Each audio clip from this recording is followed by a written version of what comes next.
Assalamualaikum warahmatullahi wabarakatuh. Selamat pagi anak-anakku sekalian.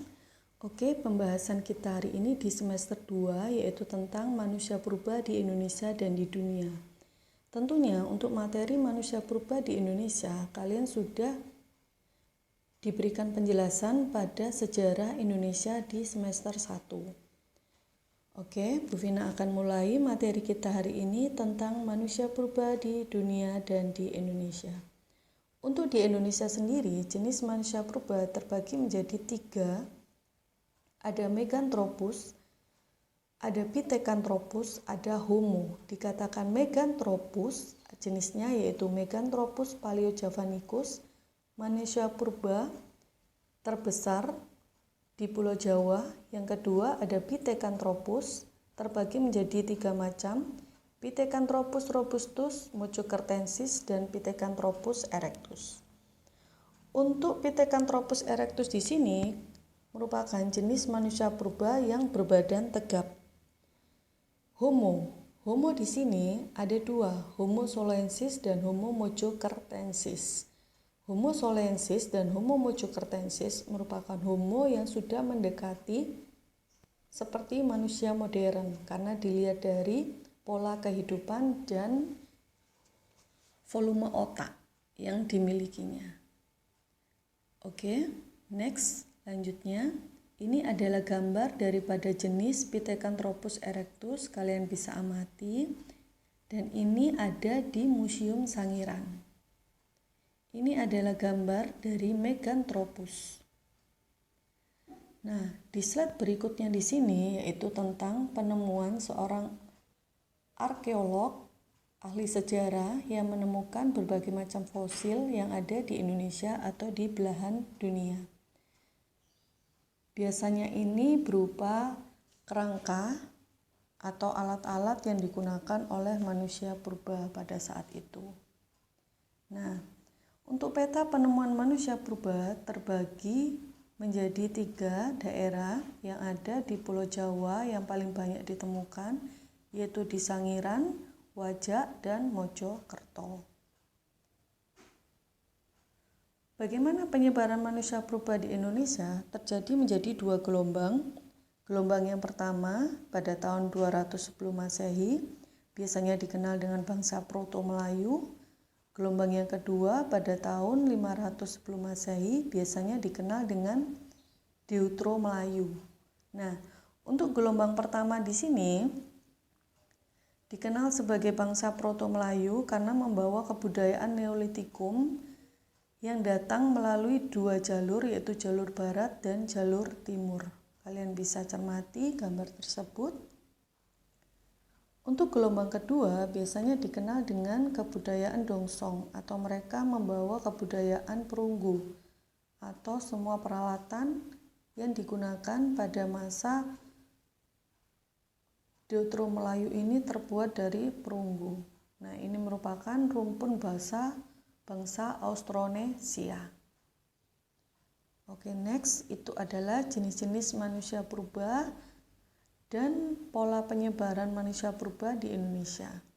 Nah, bagaimana jenis manusia purba yang ada di dunia? Itu ada 3 jenis atau 3 daerah.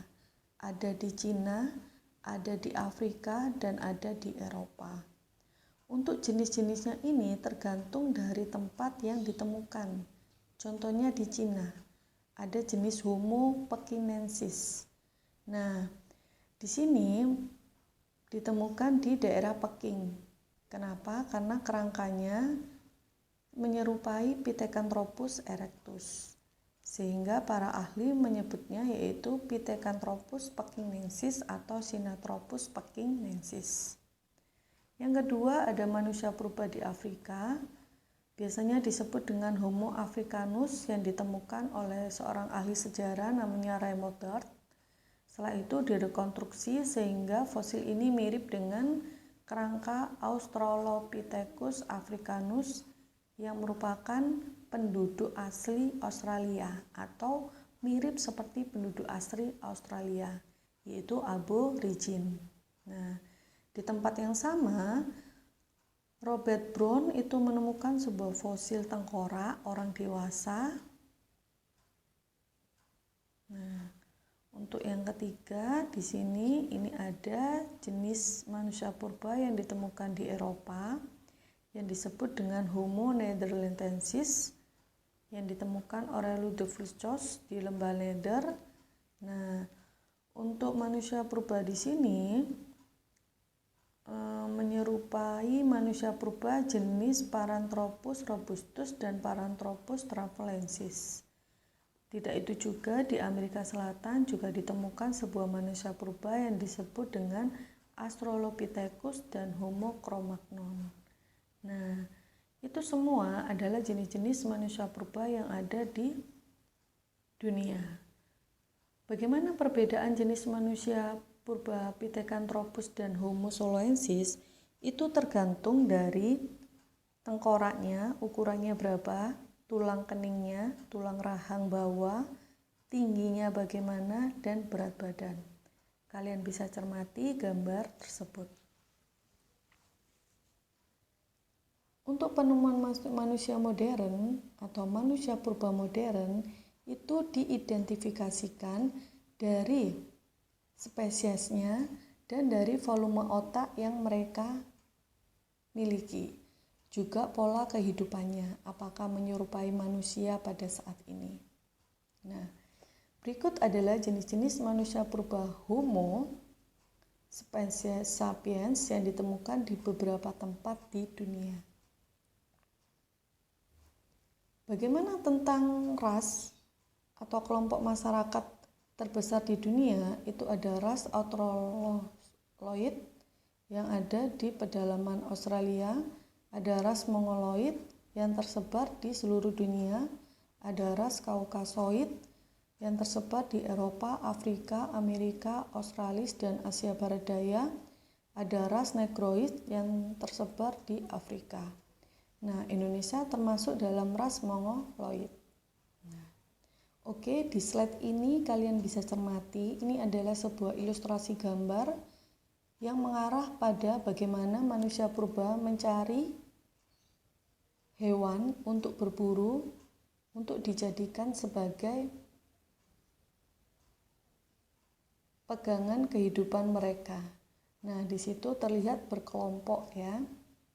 Ini biasanya terjadi di gua atau di pinggir sungai. Oke, kesimpulannya kita hari ini adalah manusia purba baik di dunia maupun di Indonesia itu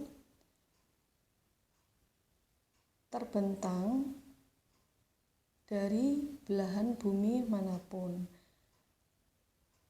Ahli sejarah menemukan manusia purba itu dari alat yang digunakan, peninggalan alat yang digunakan, serta kerangka yang terkubur berjuta-juta tahun lamanya yang ada di tanah.